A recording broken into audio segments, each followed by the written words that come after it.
ስማ አንተ አቅምን ሳታውቅ ትላለህ። የኔ ጌታ አቅምን ያውቃል። ምንም ችግር የለው እሱ ጋር ችግር የለው። በቃ ያውቃል፣ አቅምን ያውቃል። አይዞ ዛሬውኑ ማታ ዶሮ ሳጮ 3 ትክደኛለህ አለው ይላል። አንተ ካንተ ጋር ሞታል ምናምን የሚል ሰው yes አይዞ እውነት ነው ምናምን ምትላል። ጂሰስ እንትን ይለው ያውቃል፣ አቅማችን ያውቃል። ምን ያውቃል? ግድ ቆይ ጴጥሮስ ረጋ ጴጥሮስ ሌላ ነገ መሰላል ከነገ ወዲያ መሰላል ዛሬ ማታ ዶሮ ሳጮ 3 ትክደኛለህ። ዛሬ የዛኑ ለአመት ማታ ነው እንግዲህ ካደም ሚሊዮን ያነበብኩላችሁ። ሴትዮዋ ስትመጣ አላቀውም ሲል የዛኑት ማታ እያየው በወጋገን ውስጥ ሁለተኛው ሰው እየመጣና አንተ ከዚህ ሰው ጋር ነበርክ ስለው አራኔ በጭራሽ አልነበርኩም ሲል ንግግር ያስታውቃል። ባካለ ንግግር ያስታውቃል። የገሊላ ሰው አይደለም ንግግር። ምክንያቱም የገሊላ ሰዎች አክሰንታቸው ይለያል። እየሰማችሁ ነው።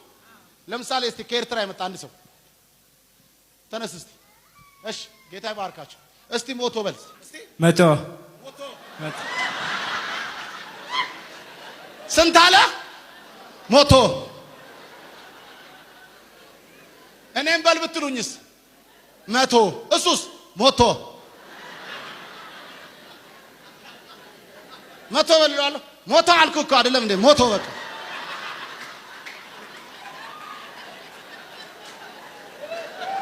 ኢየሱስ ጎይታዩ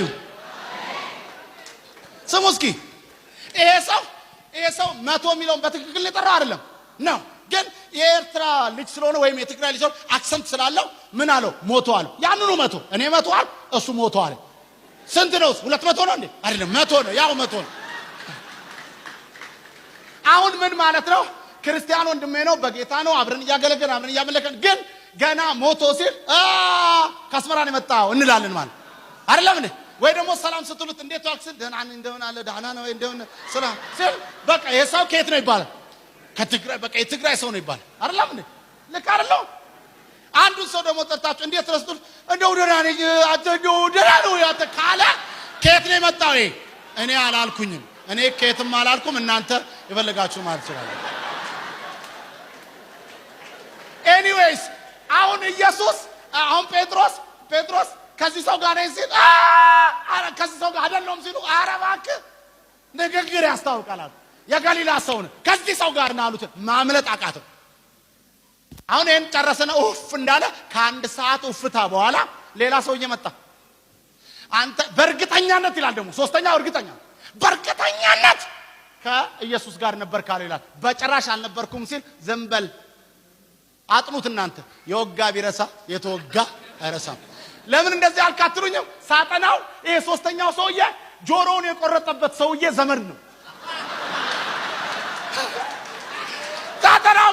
ሳጠናው የጆሮውን የቆረጠው ሰውዬ ዘመድ ነው። ዝበል አለው እዛው እንዴ የዛለ ጆሮ ስቀርጥኔ አልነበርኩ እዛው ወዴት ያምልጤ ሰውዬ ማምለጫ ያጫችሁበት አቅም ያጣችሁበት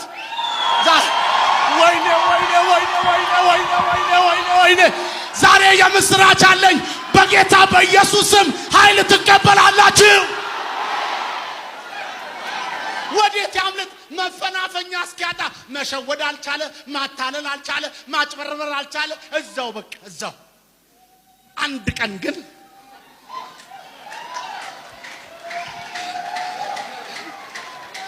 እግዚአብሔር ያለ ለምን ፈራለው? አምናንም ካጨ በሱ አልፌያለሁ።